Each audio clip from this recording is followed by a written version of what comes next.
Okay, I am here with Marcia Montenegro. This is Jamal. And Marcia, she is very knowledgeable with the New Age and everything related.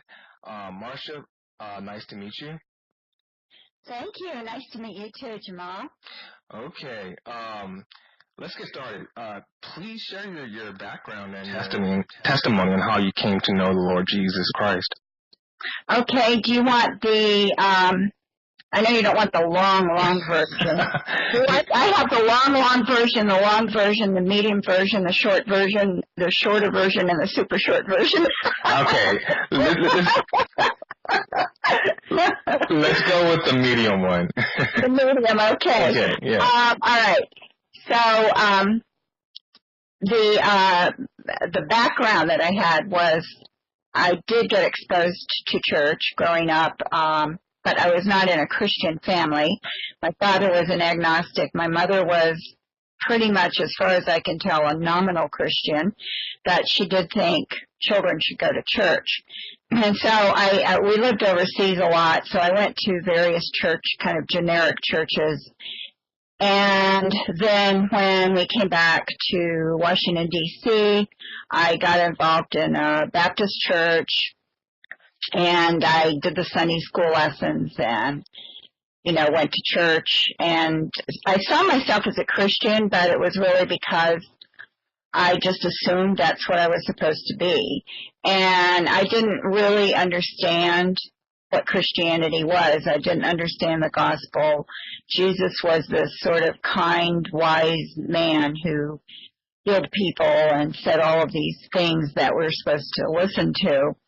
So I started getting disillusioned with that, and that really began probably around the 8th grade.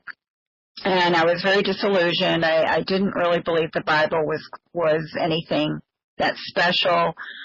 I started getting interested in other religions. I had friends who were from other religions. And so when I got to college, I was exposed to Eastern beliefs. And I was very interested in Hinduism at the time, as well as the supernatural. And so I couldn't pursue those completely, of course, in college, because I was busy, doing my coursework. But I did to a certain extent and had friends who had similar interests. And I had some experiences in college that convinced me there was this spiritual world out there that, I wanted to know more about, this kind of unseen world. And so after college, I had more time to read and explore, and I was interested in things like contact with the dead and spiritualism. Actually, that had started in college. And that continued along with the Eastern religious interest. And so I began delving into that more. And as time went by, I got involved with a teaching called Inner Light Consciousness, and we were taught these techniques that are used in the New Age, like, meditation, remote healing, chanting certain words over and over. Now, the ideas behind this really came from Eastern spirituality, because the leader of this group was, I'm pretty sure was Hindu. And he had started this group, and he was like the mentor to this group. Now, I was not in the group, but the group were the ones who were teaching this. They would go around and teach it in various places. So they came to Atlanta, which is where I was living, and they were teaching this course. And during this course, or at the end of it actually, when we had our final guided meditation, which is where the leader guides you through visualizing certain things, and we were doing that every night, he said, this time you're going to encounter your spiritual master, who will be with you the rest of your life. And so we were very excited. We knew this was a disembodied being, but, I don't know what the other people thought it was, but in my mind, I thought, this is like a person who has lived many lives on earth and now is in this other realm, is very enlightened and is ready to guide somebody on earth. It's kind of like this whole idea when the student is ready, the teacher appears. It's a very New Age kind of idea. Right, and New Agers would call that entity a spirit guide, right? Right, exactly. Okay. He did not use that word. He used spiritual master. I see. But it was, that's what it was. It was a spirit guide. And so I did encounter, during the guided meditation, I encountered this guide, and I did feel that he was with me after that. I really did. I felt he was with me all the time. Now, from there, I went into other areas, several other areas.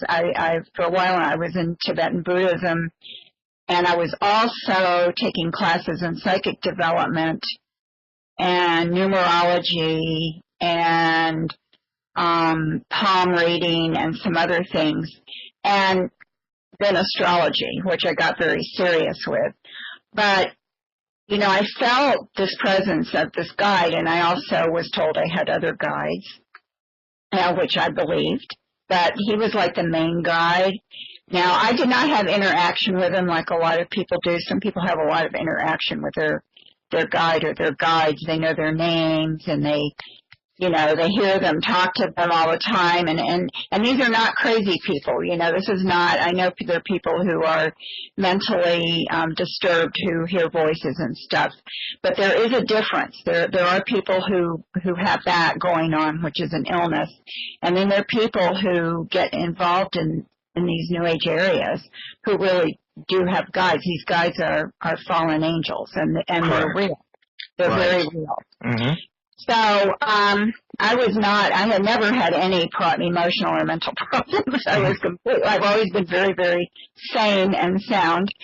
And so my life just sort of accelerated on this path, and I was taking these classes, and then I got involved in Zen Buddhism, and so I learned astrology and became a professional certified astrologer by taking a 7-hour exam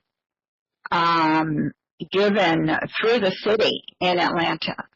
And then I bought a business license so I could practice legally.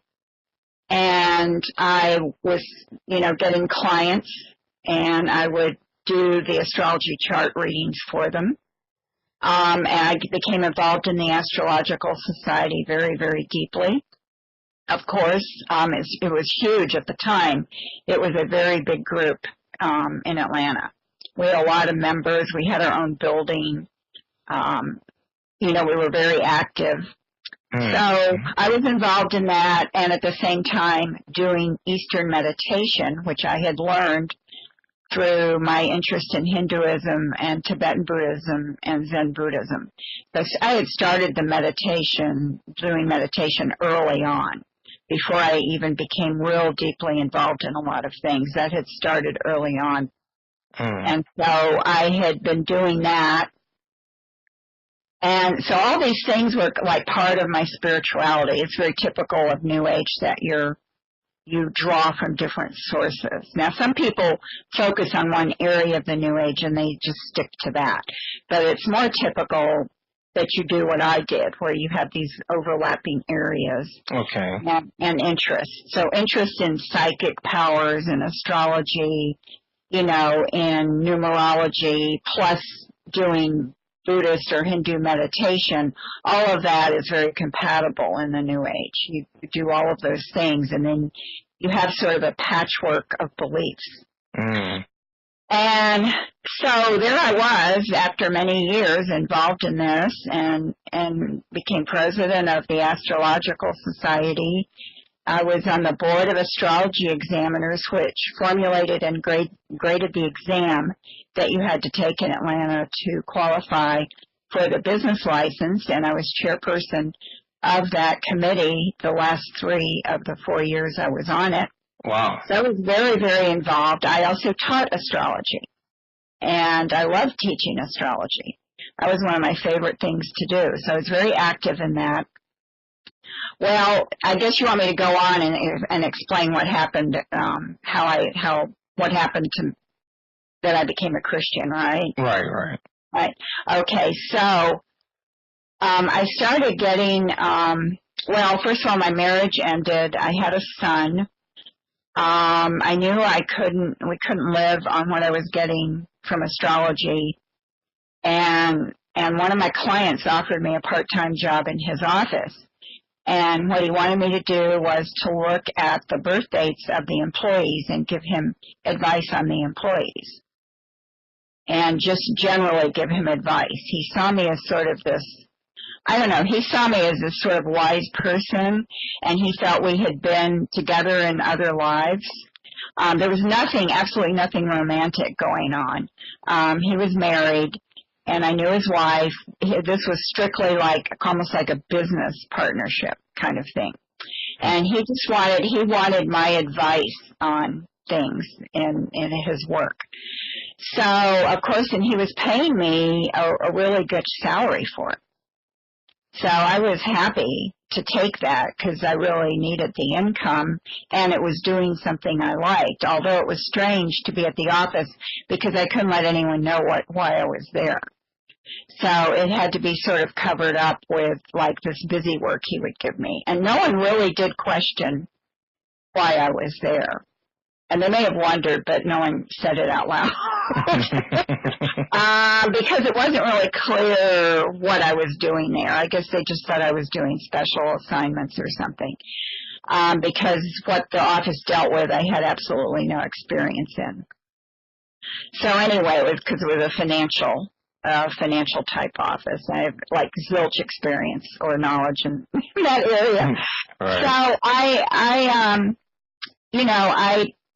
I was there, and I started getting this strange compulsion to go to a church, like any church, just go to a church. And I didn't understand this at all, and it just wouldn't go away. And I just ignored it because I didn't understand why I was feeling that, and I didn't want to go to a church. So I ignored it, and actually several months went by. Meanwhile, I went to a astrological New Age conference in Oregon that was sponsored by a New Age magazine I had been writing for at that point, for close to 3 years, or a good 2.5 years. I'd been writing for them every month, and I had gone to their conference 2 years earlier, and now they were having another conference, and so I went to do some workshops there. I came back to Atlanta, and this compulsion was still there. And I thought, the only way to get rid of it is to go to a church. And so I rationalized it by telling myself it probably came from a previous life. And I had believed in reincarnation for a really long time, too. Before I started delving into a lot of the New Age stuff, I had become a believer in reincarnation very early on. So that guided a lot of my thinking. And I thought, this is probably some unresolved issue from a previous Christian life. So I went to this large church in downtown Atlanta where I was sure nobody would know me, and nobody did. And I sat in the back and sat at the end of the pew because I was going to leave early. And the service began, and they played music, and everyone stood up. And there was a procession from the back of the church of the choir and the ministers, led by a young boy carrying a cross. And as he walked by me, this very strange thing happened. I felt this, what I call a waterfall of love falling on me from above and through me. Oh, wow. And I knew this was a love from a personal God. But I didn't believe in a personal God. So I didn't try to reconcile it. I just knew that this was love from a personal God. I didn't quite process it all in terms of, well, how can a personal God exist since I don't believe in one? I just kind of knew that's what it was and accepted it. But I was a little afraid because I didn't want this experience to change anything in my life spiritually. So I was determined that I would kind of I would kind of just take this as some kind of experience and figure it out later. And I kept going back to the church. And the people there were very, very open-minded. Some people wanted my business card. So I thought, maybe I can get some clients here. And no one told me astrology, no one that I talked to told me astrology was wrong. And I was just continuing on my spiritual path and meanwhile going to this church. Well, the day I had gone to the church, the first day, was a Labor Day weekend. So it was sometime in early September. I would say about 3 weeks or so after that, I started getting this impression from God that he didn't like astrology. And I didn't really know what to make of that. I thought that just doesn't make sense to me. So, again, I tried to ignore it. But it became very, very strong. And then it was this impression, I say impression because I wasn't hearing a voice or anything. It was just this impression I got. God wants you to give astrology up, Marcia. And I knew he wanted me to give it up, but I was confused because I thought I was helping people with astrology. So I couldn't understand why God would want me to give up something that was good, that was helping people. And so I resisted that too, of course. But it was so strong. I went to see the minister, or as he was called, a rector, and told him what was going on. And he kind of looked through the Bible, and he started reading me these passages from the Old Testament about divination and how God denounced divination and, reading the livers of animals. And he told me something about reading the livers of animals. And I was thinking, why is he telling me all this? I don't get it, I was like, what does this have to do with me? But he just kind of kept on. And it kind of seeped into my brain that astrology was part of all that. And this was like the answer to my question. Or not really the answer, but it was the confirmation. Right. That, yes, God doesn't want me to do this anymore. So I thought, well, okay, that's pretty clear. And so I actually decided to give astrology up. Now, I had 3 more clients. I had already taken some money from them. I took part of the money in advance. And then I would do the chart, and they would pay me the rest. So I thought, okay, I'll finish up those 3 people, and then I'm just going to have to stop. And meanwhile, I'm sort of in limbo because I'm not doing astrology really, and I'm at least not taking on new clients, and I'm not a Christian. And I'm not thinking of becoming a Christian at all. That was never in my head. That was never a part of this at all. So I didn't really know what was happening or what was going to happen. And I was still at that job, and my boss was away on this, long leave of absence. So I couldn't tell him that I couldn't do what he wanted me to do anymore. And he had given me busy work, to do while he was gone, and I was still getting paid. So I thought, well, I'll just have to tell him when he gets back, which was going to be in January. Now, the evening, the day that I decided to give astrology up was the night before Thanksgiving. So from Labor Day to Thanksgiving, that's when all this happened, which is pretty fast. Oh, wow. Okay. Yeah, it's less than 3 months. It's like 2.5 months or so. I can't remember what day Thanksgiving was on that year, but, it's usually towards the end of November. So, well, it always is. So I thought, okay, I guess I'll read the Bible. It was kind of like, what else is there to do? I guess I'll read the Bible. So I started reading Matthew, because I didn't want to read the Old Testament. That just seemed really difficult to me. So I started Matthew chapter 1, verse 1, and I just started reading a little bit every night. I would just take out this Bible. I think I already had a Bible, and I actually now don't remember which Bible I read. But I started reading, and I was reading, a little bit every night. And I didn't really, I understood what it was saying, but I didn't really know what any of it meant. And it's just recounting, that's the Gospel of Matthew. It talks about the birth of Jesus, and then, Jesus is baptized, and then Jesus is teaching, and, so I wasn't really understanding it, but there was something about the words that seemed very special to me. They seemed pure to me. And I kept thinking, there's something about the words in this book that are pure.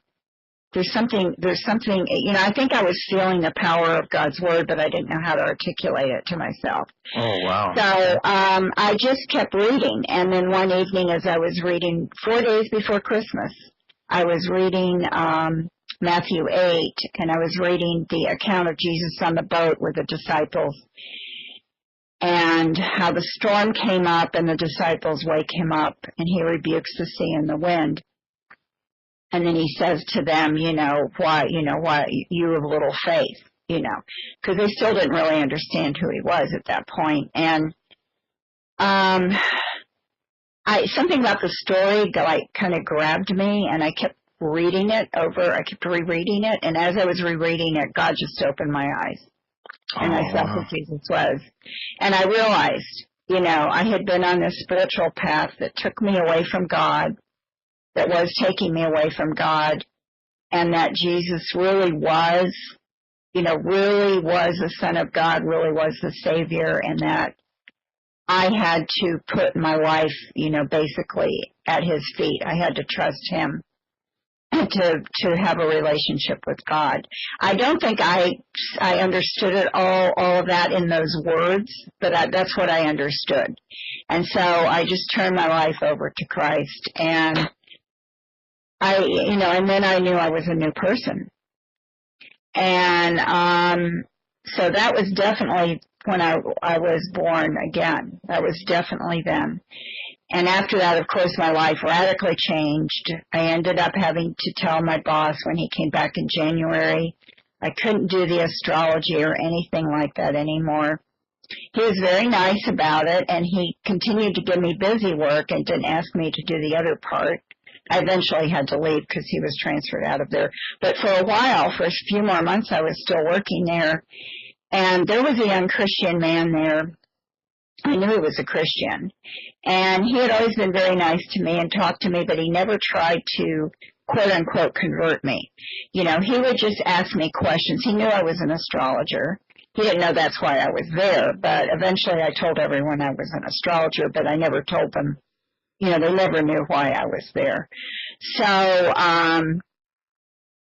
he would just ask me questions about what I thought about different things, and, he was very nice to me. Well, he came into my office. I had gone to him and told him I'd become a Christian, by the way, and I can't remember what he said now. He didn't say very much, but now it's a few months later. It's April, and I told him, I can't believe I'm a Christian. I still have a hard time believing it. Because I was an astrologer just a few months ago, and I said, now I'm a Christian. I said, it's just so strange to me. And he said, well, maybe someone was praying for you. And I said, no, I don't know anybody who would pray for me. And he had this little smile on his face, and then it kind of hit me. And I said, wait a minute. Were you praying for me, Jeff? And he said, well, my young adult group at church was praying for you. And so they were faithfully praying for me when they met. They met every other Tuesday night. And all that year before, when all those things happened, they were praying for me. So I'm glad I found that out, and I think the Lord wanted me to find that out, because when I end my story with that, it encourages a lot of people who have non-Christian relatives and friends or co-workers, and may feel discouraged if the person, is not very receptive. It shows these people just prayed for me. He never witnessed to me. He never tried to show me God's Word. Now, I'm not saying we shouldn't try to witness or use the Bible. I think God reaches people different ways, Right. But it does show prayer alone. God will work through that and bring about a result that will glorify Him. And so I I don't know, how does all that work? Who knows? But God does want us to pray. That we know that. Yes. So anyway, this is a testimony to prayer, I think, and it's still amazing to me how it all happens. Yeah. So that's the medium version. That's about 15 minutes. Yeah, that's awesome how, God just pulled you out of darkness. Yeah. Okay, what exactly is the New Age? Because when I tell people about the New Age, it's like, I don't know if I'm giving the right definition of it. I mean, it's just like, it's a lot of things, but it's really hard to pin down what the New Age is. How would you define it? Yes, I do have a definition, a working definition that I've altered slightly over the years. I call it a network of different beliefs that are drawn mainly from three sources, which I'll name in a minute. And these beliefs often overlap, but not always. But they're usually, most of the beliefs are somewhat compatible, but not always. So basically, if someone pictures a spectrum, and you have one end, and then you go through the spectrum and go to the other end. One end of the spectrum will be very different from the other end, but then down in the middle, you can have parts of it that are like both ends. So it's kind of like that if you see it kind of as a spectrum. So the three main sources of the New Age are Gnosticism, and Eastern spirituality, and New Thought. And those are the three main sources that the New Age draws on. So Gnosticism is a duality between matter and spirit to such an extent that matter is seen, originally by the Gnostics it was seen as evil. The New Agers wouldn't say it's evil, but they say matter is dense. It's a denser form of energy, or if they're really into some of the non-dual Hindu views, they would say that, matter isn't real. We're just projecting it. It's not ultimately real. So you have kind of a denial of the physical and a focus on everything being spiritual, or matter, the physical world, is imbued with spirituality or imbued with God, and God is actually part of the physical world. So it's actually spiritual, it's not physical. So that's another twist on it. Now all of that is very Gnostic. So you'll have variations on those views in the New Age. And then you have, and also the other part of the Gnostic influence is to have these teachings that not everyone's ready for. Teachings that are not obvious kind of teachings. They're not the things most people are taught or most people learn or understand. It's something you're sort of initiated into. The Gnostics were big on their secret teachings. And so that's another influence on the New Age. And another Gnostic influence is the inner self, the inner wisdom that everyone supposedly has, and that you access truth and wisdom in your inner being. So that's also very Gnostic. So all of those characteristics of Gnosticism are very big in almost the whole spectrum of the New Age, or probably really all of it. And then you have Eastern spirituality. Now, Eastern spirituality itself is very Gnostic in terms of denying the physical world and putting the non-physical world above the physical world. So it's kind of in fact, some people think Gnosticism came from the East. They think that it came from. So there's a lot of similarities and overlap there. But of course, some people are into the specific, like they're into certain Hindu teachings, or they may be following a Hindu guru. This is not as common as it was in the 70s and 80s, but some people still are following certain gurus, even if they're dead, they're following their teachings. And of course, they don't see them as dead anyway. They see them as transcendent. They've transcended the material world, and they're still accessible. And then you have, or Buddhism. They could be into Buddhism like I was, or some other form of Taoism, some other form of Eastern spirituality. And some people into the New Age are very drawn to that, and that's where their main focus is. Mm-hmm. And at the other end of the spectrum is the New Thought. And so New Thought looks very different, for example, from the Eastern spirituality, because New Thought is very focused, very much more focused on the here and now, whereas the other parts of the New Age, the Eastern and Gnostic, is focused more on this kind of future. You're transcending and spiritually growing towards this future, this you're evolving spiritually. That's what I'm trying to say. Now, in New Thought, they don't disregard that, but they just have another take on it. They believe that what you have to do is change your perception. So your perception of reality is wrong, and you actually have this power within you, which is really godlike, because we're innately divine.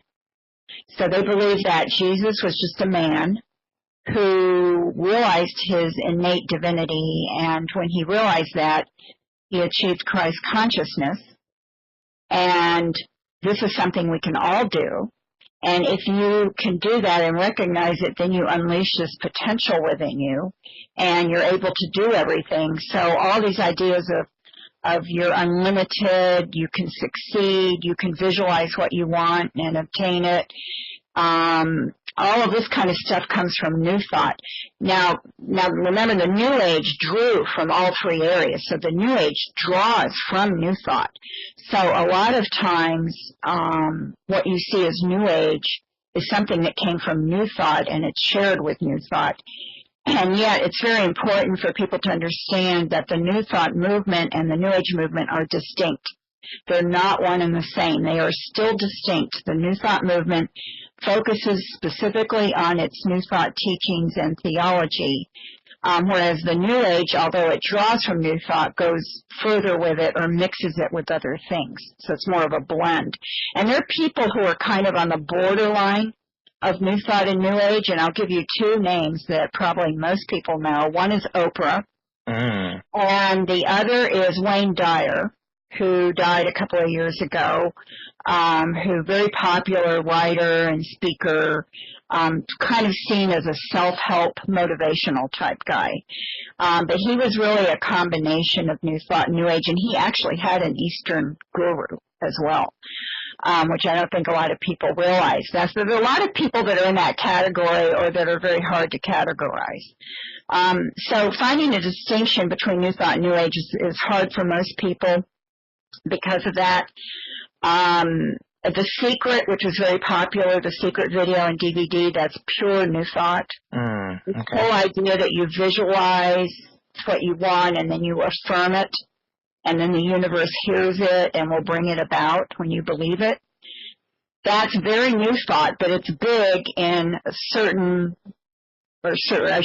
some New Agers are into that area of the New Age. So you have New Agers that might be into the New Thought area, and then you have New Agers that might be into the Eastern spiritual area, and then you have the more Gnostic New Agers, and then you have some who are mixing them. So you can find a real big variety. Okay. It's like a huge variety. Oh, I forgot to say one important thing. New Thought considers itself to be Christian. Yeah. And uses the Bible. Most New Agers, this is a question to you, most New Agers, do they believe in a Jesus, but it's not the Jesus Christ of the Bible, correct? Right. Although they may say it is. But, I mean, not always. Sometimes they realize it's not. But they may say it is. But their view of Jesus is more that, it can be different things. It could be the New Thought Jesus. Realize his inner divinity and attain Christ consciousness. It could be kind of an Eastern Jesus. The Jesus who supposedly, between the ages of 12 and 30, went east and learned from, these Eastern spiritual masters in Tibet or India or Which China. is not found in the Bible, right? No, and there's no support for it, and there's actually support against it. Because if he had done that and was coming back and teaching that, the Pharisees would have used that against him. And there's also a passage in one of the Gospels, or two of the Gospels, where it says, "Isn't this Jesus, Joseph's son, who has been with us?" You know, in other words, they recognized him as being one of the neighborhood guys, you know. They said, well, yeah, we know him. He's the son of Joseph. You know, he wasn't any kind of exotic character who had gone and traveled to the east and came back. That would have definitely been referred to, because it would have been used against Jesus by the Jewish leaders. So there's this idea that he was really teaching this kind of Eastern spirituality, and there are all these books that compare Buddha with Jesus. It's very popular to do that. So there's that kind of Jesus. And then there's kind of this inner esoteric Jesus, like the idea that Jesus is within you. And in fact, Deepak Chopra wrote a book called The Third Jesus. And that is, the third Jesus is, you know, there's a historical Jesus, there's a Jesus people believe in, as sort of like Christians believe in, and then there's this esoteric inner Jesus, which is kind of it's very Gnostic. So, and there's variations on those. Those are some of them. There's also the idea, this is important to know. In the New Age, Jesus and Christ are distinct. So Jesus is the man, and then the Christ is either the Christ consciousness, or it could be the Christ spirit, who throughout history has descended on various people.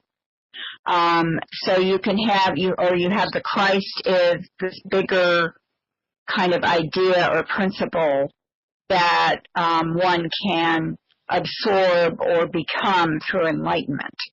So you have this distinction between Jesus and Christ. Excellent. Okay. Now, I'm just going to tell it like it is. Satan is behind the whole New Age movement. I know people probably listen to this are going to be rolling their eyes, but it is what it is.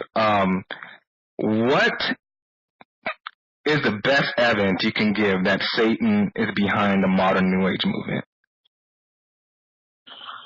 Well, I think the best evidence is that the teachings in the New Age movement always downgrade the Bible in some way. Like often they will quote the Bible, okay, especially New Thought, because it claims to be Christian, so they'll quote Jesus, but they'll take it out of context, or they'll put a meaning in it that's not there. So that's very common in the New Age. So they don't reject the Bible necessarily and say, there's nothing in it of value. What they do is that they'll use it in a way that endorses their beliefs. But in order to do that, they're having to change the meaning or twist the meaning. But I think when you look at the teachings of who Jesus is, who God is, and how do we deal with becoming, in the New Age terms, enlightened, or how do we get free of sin and suffering, then the answers are different. Jesus very clearly said, at one point he says in John, I think it's in John 9, he says to some Pharisees, unless you believe I am he, you will die in your sins. Right. Because they were not recognizing him as the Messiah, the Son of God, who came to pay the penalty for sins and came as the Redeemer. Okay, they weren't recognizing him as the Redeemer. So it's very clear that that's what Jesus came to do. He was very Jewish in his teachings. He constantly referred to the Old Testament. There are constant scriptural references to Jesus as fulfilling the prophecies. He fulfilled over 300 prophecies of the Old Testament, which is against any mathematical odds. And so it's very clear from the context of the Bible who Jesus was and is. So Jesus taught New Age, it doesn't match up at all. And what you find is that people in the New Age will reject or change certain things that are said that would make the New Age untrue. So just as an example, Deepak Chopra's book, The Third Jesus. I have an article, by the way, on my website on that. My website is ChristianAnswersForTheNewAge.org, because Christian Answers for the New Age is the name of my full-time ministry I've been doing since 1998, full-time. And I have an article on the Third Jesus under Book Evaluations, and you can see, if you read that article, just as an example, you can see some of the things Deepak Chopra writes, and I explain how he's changing it or twisting it or completely denying something in Scripture. And that shows that what is being taught in New Age teachings is contrary to the truth revealed in God's Word.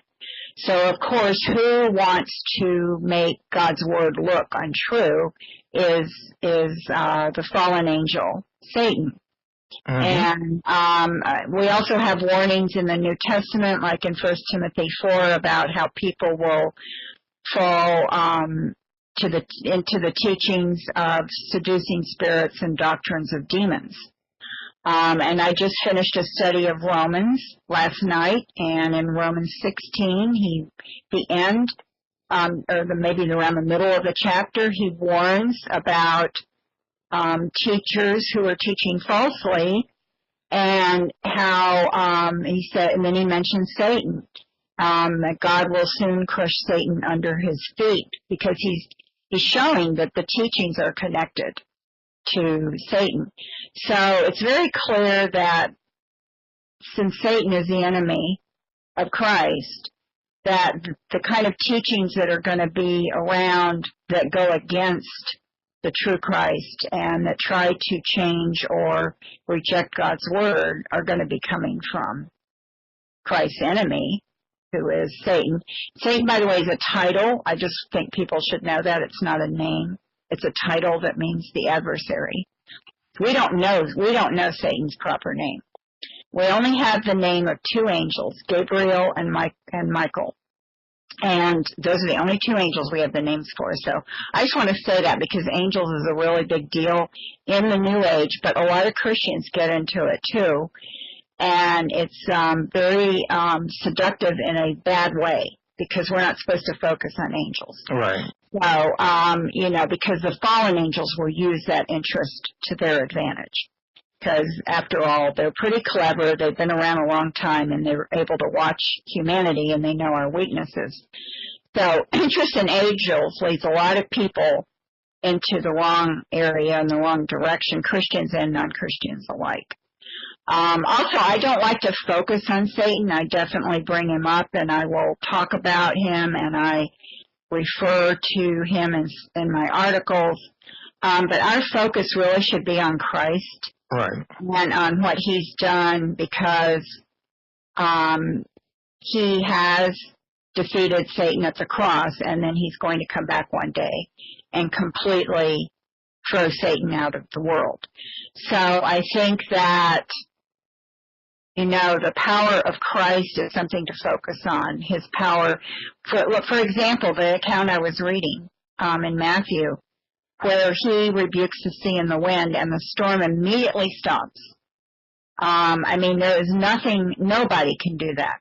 Nobody, anybody into occult magic, or thinks they have powers of the mind, to maybe they can make a glass shatter with their mind, so they think, or they can, make the pencil fall on the floor by looking at it.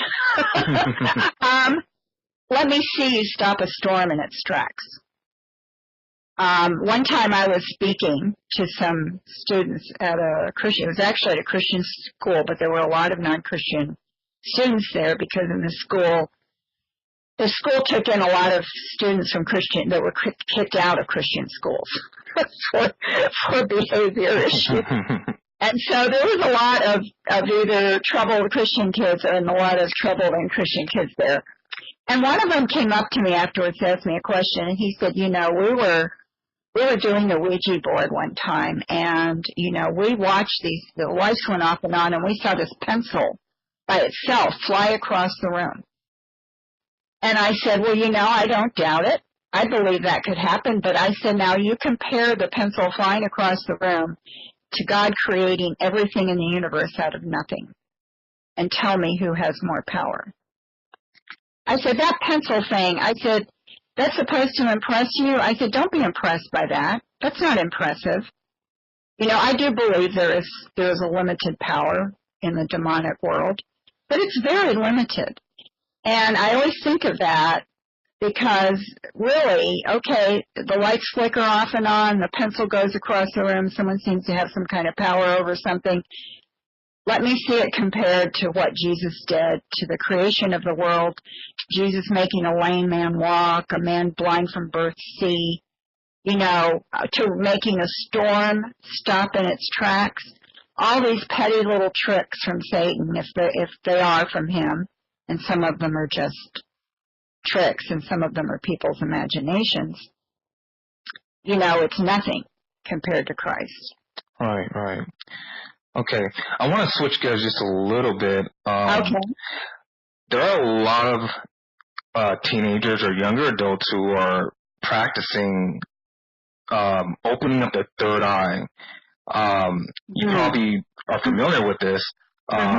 Please explain to us, why is it so dangerous to do that? Sure, I'd be glad to. Yeah, this comes from Hinduism, and the idea that is, well, it really comes from the chakras, which in Hinduism are supposedly these 7 centers of energy going from the base of the spine to the top of the head, and they're involved in the supposed process of enlightenment. And the chakra, the third eye, is right between, kind of in the forehead, between your 2 eyes. And so this has been made into a special thing where supposedly you can develop the power of the third eye and have these psychic powers or have telepathy, you know, and see things or know things. And sometimes in other cultures it's considered like a sixth sense. Sometimes it's called the sixth sense. Or in Irish lingo, it's called being fey, F-E-Y. Now, I'm not saying they necessarily correlate it to the third chakra, but it's a similar idea. Now, the problem here is that when you try to do this, you try to open up the third chakra, you're basically saying, okay, I'm willing to do something that's completely against God, and so I'm going to be prey for whatever evil fallen angel wants to make use of me. That's exactly what you're doing. You are sending out an invitation to the fallen angels that you're ready to be manipulated and deceived by them, because that's what they'll do. When you do these things, believe me, things will happen. You may see some supernatural things. You may have a supernatural experience. You may even have, you may have things that you think are good. But you are being completely manipulated and used for the purposes of Christ's enemy, Satan. So by trying to do these things where you think you're developing some kind of power or getting some kind of power, you aren't really getting any power. You're just opening yourself up to demonic power. And it will only get darker.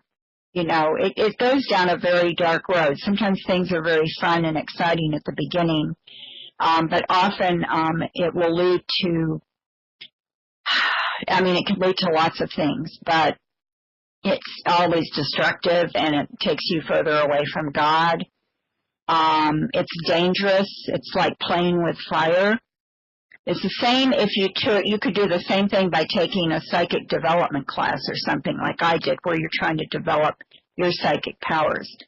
And it's the same kind of thing. You feel like you know things. You have experiences where you know something that you wouldn't otherwise know. Well, who's giving you this information? The fallen angels are giving you the information. That's where the information's coming from. It's not you. You don't have a power like that. But you're made to feel like you have that power. So you're just making yourself available for deception and manipulation. Oh, thank you for that. And yoga. Let's talk about yoga. What are the potential dangers of yoga, and should Christians engage in it? Okay, all right, from the third eye to yoga. Yeah. Okay, well, yoga, of course, is probably, ask about that almost more than anything else. I mean, for a while there, it was like, for 10 years, it was definitely my number one question. I mean, everyone and their mom is practicing yoga these days. I know, but now it's more mainstream. Interestingly enough, now it's more mainstream. Right. I'm not asked about it as often. Well, yoga is, now, when people say, what do you think of yoga, they're always thinking of hatha yoga, which is the physical yoga where you see pictures of people doing these, poses, the asanas, and going to yoga class with their yoga mat and doing these different positions. That's what people think of. But hatha yoga, or hatha yoga, I think is really the way to say it, is just one form of yoga. Yoga is a system. It's not just doing these positions on a yoga mat. It's a system that is part of the path of enlightenment in Hinduism. And it is very spiritually based. It was not designed for relaxation or to become limber or to become healthy. That's not what it's designed for. It's designed to, or the hatha yoga is designed to open the chakras and to help you develop powers of meditation. So you're supposed to hold the positions for a long period of time and be very still. And that's to train you for more advanced stages of meditation down the road. So it's a training ground for more advanced types of yoga. And hatha, actually, I wonder if people know this, it means sun and moon. And so the idea is that in doing hatha yoga, you are combining the opposites of your nature and your nature, like the sun and moon. And so you're developing a balance between all the extremes. You're like harnessing the energies, the so-called energies that are opposite. And this is very, very much of an occult idea that you find in a lot of cultures and a lot of religions. It's very, very common. Sometimes it's typified as the male-female energies and combining them. And we see that, for example, in the Ankh, the Egyptian Ankh, which is a symbol of immortality that was always used with the pharaohs. The pharaohs were buried with these Ankhs, and there would be Ankhs carved on their tombs, and you can see them on the pictures that were in tombs. And the Ankh is immortality. Well, it's a combination of the symbol for male and female. And so you find in these pagan and occult cultures and thinking this constant need to combine opposites, like sun and moon, and male and female, and dark and light. That's what Taoism is all about, yin and yang. Okay, I know almost everyone's heard yin and yang and probably knows the symbol. Certainly everybody under 35 knows that. So yin and yang is another example of this combination of opposites, because the idea is that everything's really all one, and so when you combine them and balance them, you're merging them, and you're becoming more in harmony with kind of the natural flow of the universe, if you want to put it that way. So hatha yoga, that's what hatha yoga is about. It's a very esoteric practice, and it used to be before the 60s. If you wanted to learn yoga in India, you had to find a guru who was willing to take you on as a student. They didn't have yoga classes in India. You had to go find a guru. The only reason it came out in the open is when a lot of Westerners started going there in the 60s, and then these gurus saw an opportunity to get students and followers, and they started teaching yoga. And then gurus came over to the United States and into Europe and started teaching yoga as a vehicle to evangelize for Hinduism. That was the whole purpose of it, and that is not my opinion. That was actually said in an article in Yoga Journal in 2000. It was an article about the gurus that came to the United States, bringing yoga to the United States, and it's right in there in black and white. They did it as a vehicle to proselytize Hinduism. So there you have it. I mean, I think the evidence is very strong that yoga is Hindu. Now, a lot of people ask, but if I'm Christian and I'm just doing it for a physical purpose, right, then isn't that okay? How is it spiritually dangerous? Yeah. Okay. And this is my answer to that. My answer to that is I don't think you can really separate out the spiritual basis for it because that's the purpose. And if you're doing the positions honor Hindu deities. And you're doing the breathing. If you really are doing yoga, you're doing the pranayama, which is the breathing. And the breathing is seen as a way of spiritually cleansing yourself. And it actually can put you in an altered state. I think what can happen with yoga, and I have known of many individual cases of Christians doing yoga and leaving the church. Now, whether they were Christian, if it really Christians or not, I don't know, but it took them away from the church. And they got into the New Age. Yoga is very seductive. It's very seductive. So it's dangerous because of that. It's seductive. It honors the gods, the Hindu gods, not the God of the Bible. It focuses on self. And I always say, yeah, there's a possibility you could do it and maybe nothing will happen.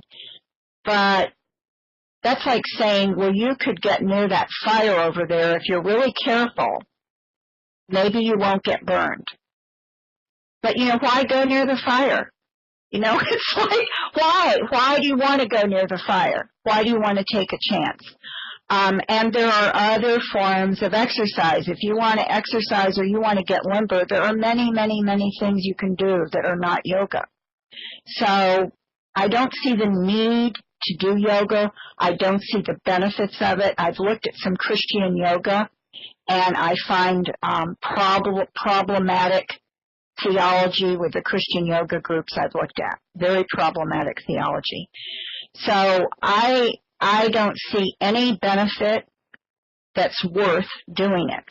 And I will, I'm giving my opinion now. And what I always say is people have to see this for themselves. I'm not going to tell someone, no, don't do yoga. I'm going to say why I wouldn't do it, why I don't think you should do it. But I'm also going to say you need to examine it and you need to decide for yourself.